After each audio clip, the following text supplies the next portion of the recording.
This is Talk Business and Politics with Roby Brock. I'm Roby Brock. Welcome to Talk Business and Politics Daily. It's Tuesday, July 19th. Let's check out today's top stories. This former Kraft cheese facility in Bentonville will become The Plant, a new art, food, and gathering co-working space for professionals. It's expected to come online in early 2019. The Plant is the unofficial name of the facility located in Bentonville's Market District, which will become an annex of Crystal Bridges Museum of American Art, thanks to a multi-million-dollar grant from the Walton Family Foundation. The nearly 5-acre industrial complex and surrounding green space, even in its raw state, has museum officials excited about the possibilities. Talk Business and Politics' Kim Souza reports. The Walton Family Foundation continues to invest heavily in Northwest Arkansas. Their latest project, while the value is still unknown, is the financial backing for the Crystal Bridges Museum extension that's going to take place in the former Kraft cheese plant in downtown Bentonville. While the plant renovations are expected to take about 2 years, city leaders and art enthusiasts are very excited about what this space will bring to the region. It will be a place where artists are recruited from around the country to live and work. Those will be contemporary artists working in visual, culinary, and performing arts. Walton heirs Stuart and Tom Walton purchased the plant in May 2014 for just a little under $1.5 million and are eyeing it to fill a gap in the local art scene. Arkansas-based tech company Matova partnering with the University of Central Arkansas to open the Arkansas Coding Academy. The academy will provide education and real-world skills required for gainful employment in the coding and tech sector. The Arkansas Ethics Commission will meet in Little Rock July 22nd to discuss whether Governor Asa Hutchinson violated state law on campaign practices. Little Rock attorney and blogger Matt Campbell on March 31st filed a complaint with the commission regarding Hutchinson's appearance at 2 campaign events in February and March. Arkansas law bans a public servant from campaigning for other candidates, quote, during usual office hours. A previous Ethics Commission decision makes the determination against the governor unclear. More on this story at talkbusiness.net. Well, last night in Cleveland, Senator Tom Cotton spoke to the Republican convention crowd. His speech centered on making the country safe again. The headliner for the night was Trump's wife, Melania, whose apparent plagiarism of a portion of a Michelle Obama speech sent surrogates scrambling to defend. On tap tonight at the convention, Attorney General Leslie Rutledge and Governor Asa Hutchinson. And those are your top stories of the day. You can check out a full read on those articles and much more at our website at talkbusiness.net. After the break, Little Rock Mayor Mark Stodola is our guest to talk about an upcoming entrepreneurial summit coming to the capital city later this week. A look at the latest Arkansas energy report. Plus, how might the vice presidential picks play out? Former Governor Jim Guy Tucker, current Lieutenant Governor Tim Griffin discuss. First Security is here. Only here. So that means we're here, here, and here. Even here. And definitely here. Because here is where we want to be for you. First Security Bank, only in Arkansas. Arkansas's most abundant natural resource provides the core asset for Deltic Timber Corporation. In addition to the sustainable yield stewardship of its well-stocked timberlands, Deltic adds value by integrating its efficient wood products manufacturing facilities as well as through planned development of commercial and residential real estate. Deltic Timber Corporation, creating value for a growing Arkansas. Little Rock Mayor Mark Stodola is in his 3rd term as CEO of the state's largest city. We're here today to talk about entrepreneurship primarily. Welcome. Good to have you with us. Thanks, Roby. It's good to be here. Let's talk about an entrepreneurship summit you guys have coming up on Thursday and Friday later this week over at the Axiom's downtown headquarters. That's right. What's on the agenda? Well, it's the Mayor's Summit on Entrepreneurship, and it's done with the sponsorship of the Kauffman Foundation out of Kansas City. They are the foremost foundation dealing with business entrepreneurship and developing new growth firms throughout the country. They've had a pretty big presence here in Little Rock with the 1 million cups and a lot of other things. That's correct. Going on. So how does someone participate? What are they going to experience when they're here? It's on Friday, July 22nd, starts at 8 o'clock at the Axiom headquarters, and if people would like to register, we still have a few spots left. If they will email Phyllis Dickerson, P. Dickerson, at littlerock.org, we will be able to register them and get them on the list.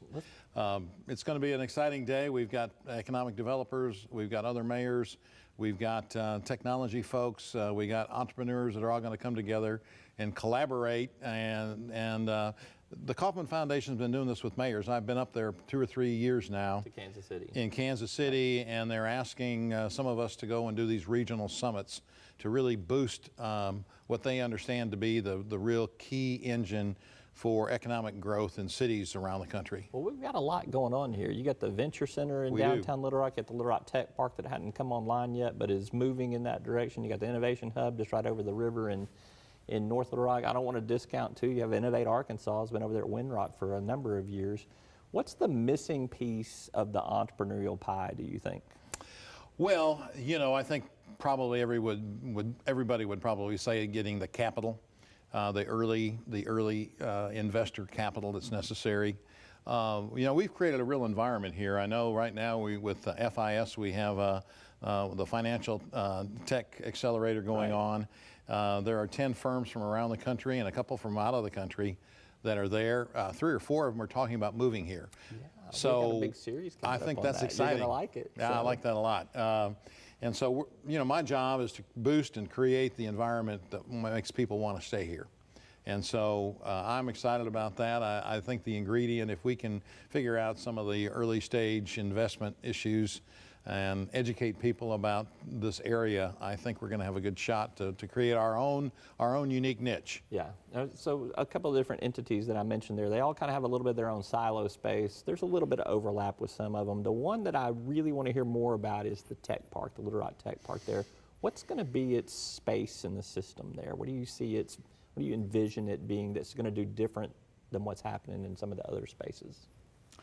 Well, certainly the Venture Center, I believe, is going to be moving into that space. And so the accelerator process for very early stage companies that are trying to figure out whether they can really ramp up and scale up to size is important. I think then you've got certainly the bio and life sciences out of UAMS, and you got some interesting things going on through the engineering department and data analytics out at UALR. And those are our team. You know, it's a city, UAMS and UALR, along with Children's Hospital. The 3 of us are the sponsors, and funding is helping to come from Children's as well. But it's really trying to take that educational and academic creativity and translate it into commercial success. And you have all of that. You mentioned creativity. That's all kind of going to be layered in the middle of this creative corridor that you've been helping to build for several years now. That's I think right. You're on an anniversary of labeling it Creative Corridor here, but it is. Tell me what you got happening there. Is there anything that you might want to, tip us off to? Well, it started out obviously with arts and culture and the Creative Corridor by getting some friends for the Repertory Theater. So I'm proud to say that the ballet is going to be moving in. We still hope that the developer and contractor will get their differences worked out, and the ballet or the symphony will be able to move in. But the new piece of that is that it's not just arts and culture, but it's science and technology. So the Creative Corridor really is a collision of people and ideas in those areas coming together and seeing what can be created out of the ideas that flow between these kinds of disciplines, and putting it on the street, making it an inviting place to be.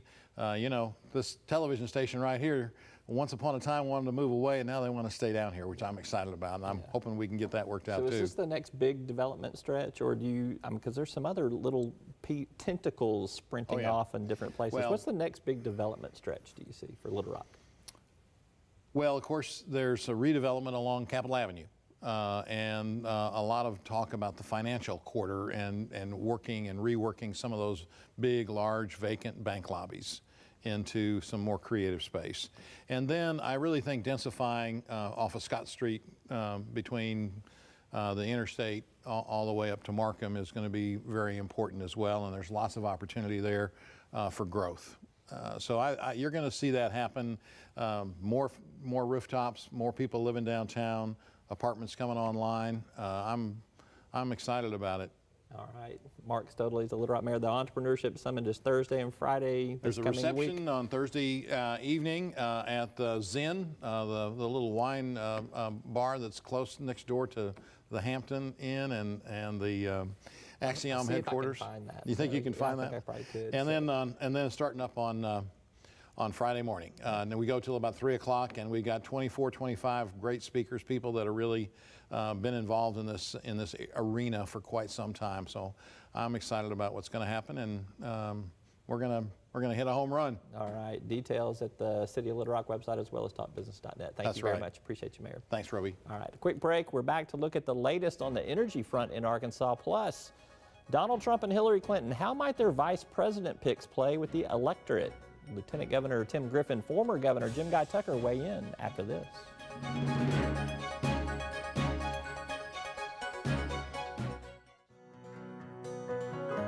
Each day, the promise of our nation begins again. Arkansas and America moving forward. I help make that promise a reality. It's not for everyone, but people everywhere depend on us. Oh, I love you too, sweetie. Trucking delivers, or everything stops. And that's what drives me. I did. As Arkansas's population grows, so do our energy demands. But with the right mix of resources, reliable, affordable power will always be a reality. These resources are all around us in our rivers, blowing through our trees, even right below our feet. The answer isn't focusing on one resource, it's embracing them all. The electric cooperatives of Arkansas know that a balanced approach to power builds our communities and powers our dreams. Visit themixmatters.com and see why there's power in knowledge.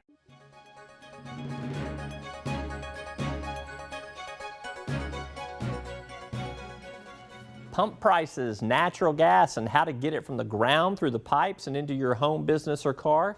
Let's go inside the numbers to check out what's happening in the energy sector in the latest Arkansas Energy Report. Our first number, two big pipeline deals may have a big impact on the cost of natural gas and motor fuel. A little over a week ago, utility giant Southern Company of Atlanta and Houston-based Kinder Morgan announced a natural gas pipeline venture that could impact natural gas delivery across the South. The deal will allow the two energy giants to pursue specific growth opportunities to develop more natural gas infrastructure across the region. At the tail end of June, Dallas pipeline giant Energy Transfer Equity announced that it had terminated its $38 billion blockbuster merger with the Williams Companies of Tulsa.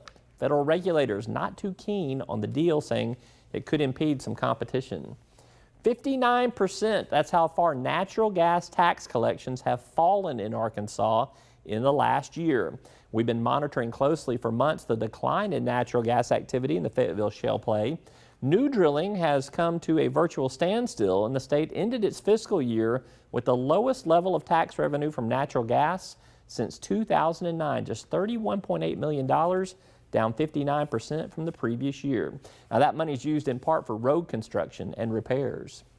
35 in the last month or so, pump prices have fallen for 35 straight days. It's the longest streak since August and September of last year, and gas prices are at their lowest mark for this date since 2004. It is not difficult to find gas below $2 a gallon all across Arkansas. You can keep up with more energy news in our monthly Arkansas Energy Report, which you can find online at talkbusiness.net. Quick word from our sponsors, and we'll see what two knowledgeable politicos think about Donald Trump's VP pick, Indiana Governor Mike Pence, and who might Hillary Clinton tap for a running mate. Lieutenant Governor Tim Griffin and former Governor Jim Guy Tucker join me when we come back.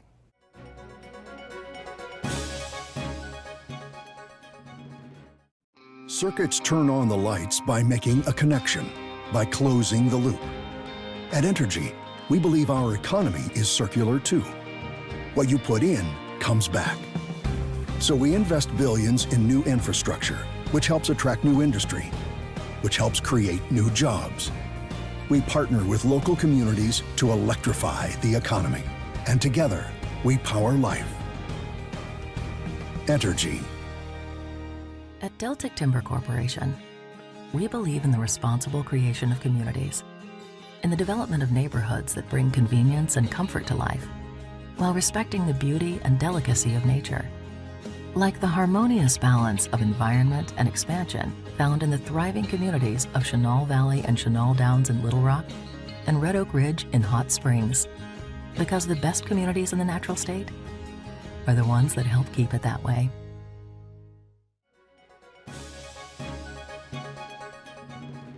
Time now to talk politics on Sunday's broadcast edition of Talk Business and Politics.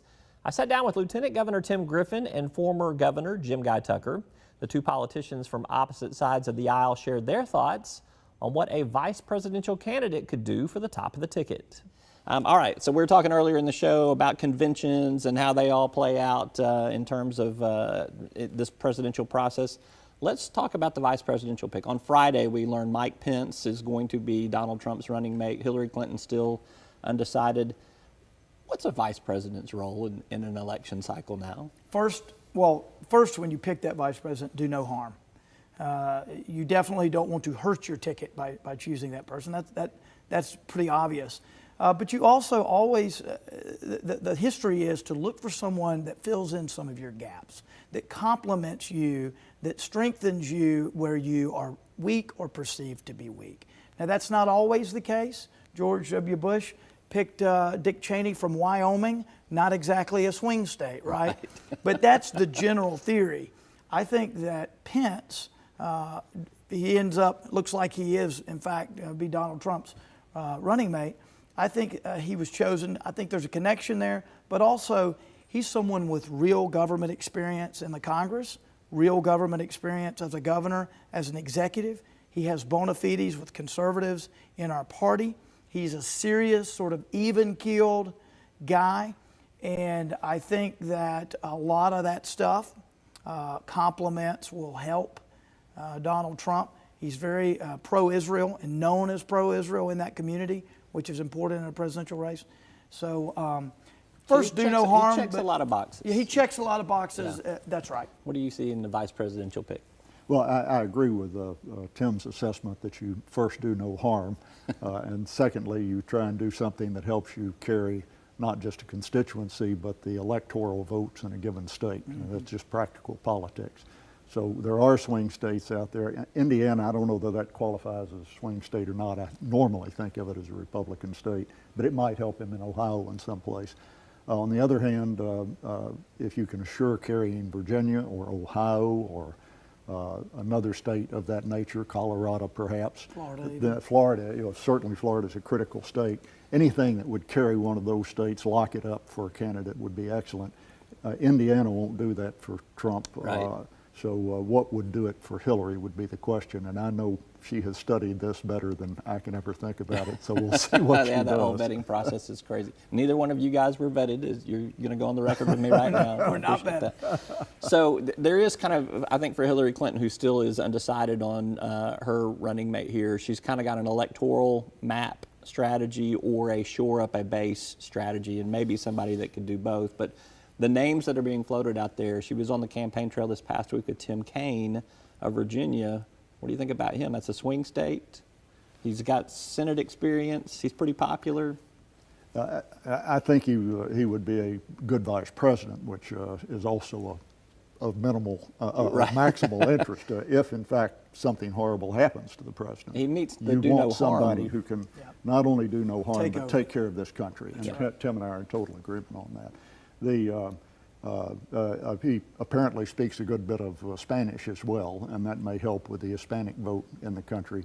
Trump probably has driven away the vast majority of the Hispanic vote, so I don't know how big a push-up it is for her to appoint someone that pulls the Hispanic vote, but electoral votes are certainly key. Yeah, what do you think? Yeah, look, I think the key for Donald Trump will be, and if it's Pence, will be to try to bring in independents and Democrats to vote for him, blue collar in particular, folks that, the type of folks who would vote, who voted for Brexit overwhelmingly in Britain, and who were behind Trump's candidacy in the Republican primary, because a lot of the voters that supported Trump weren't Republican Party loyalists, and many of them were independents. Some of them were blue-collar Democrats. So that will be where they're going to go, and Pence will help in the Midwest, I think.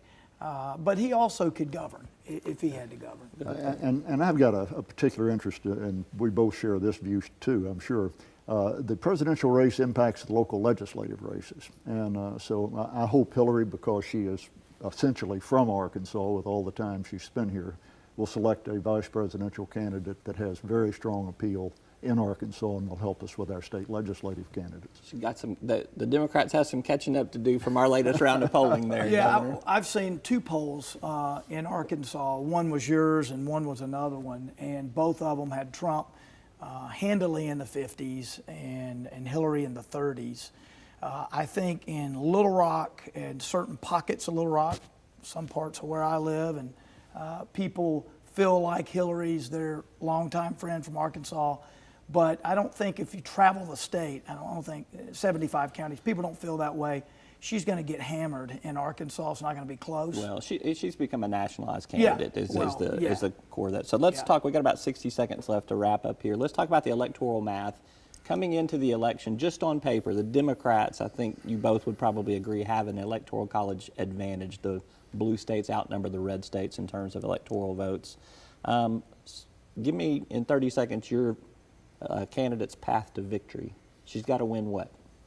Well, she needs to carry Colorado, she needs to carry Virginia, she needs to carry Florida. I don't think Pennsylvania is that much at risk. I think the other states will flow pretty normally. If she does that, I think she wins. She could lose Ohio, you're saying? Well, we've got to do a couple things. First of all, we've got to keep some of the states that Republicans always have to have, like Florida. And then we've got, and in Ohio, but then we've got to win one of those Midwest or several of those Midwest states. We need to make sure Indiana, because it has been a little bit, it's bounced some. We need to make sure we pin down Indiana, but you need something like a Pennsylvania. Yeah. The South's not going to be an issue, but you got to have some of those Midwest states. All right. Jim Guy Tucker, Tim Griffin, great to have you on. Thank you so much, both of you. Appreciate you. That's former Governor Jim Guy Tucker and current Lieutenant Governor Tim Griffin. You can catch more of their conversation at talkbusiness.net. That's all for today's Talk Business and Politics Daily. Check us out online at talkbusiness.net for the latest in business and politics. Plus, follow us on Twitter at TB Arkansas or on Facebook or LinkedIn. Just plug in Talk Business and Politics to find us and follow. If you want to receive our daily email newsletters, they're free and you can receive them every morning in your inbox before 7 a.m. Just email me at roby@talkbusiness.net and I'll sign you up. And if you want to listen to a podcast of this show, perhaps on your commute to and from work, we're in the iTunes Store and on Stitcher, or just play us through your smartphone. I'm Roby Brock. We'll see you tomorrow. Until then, take care.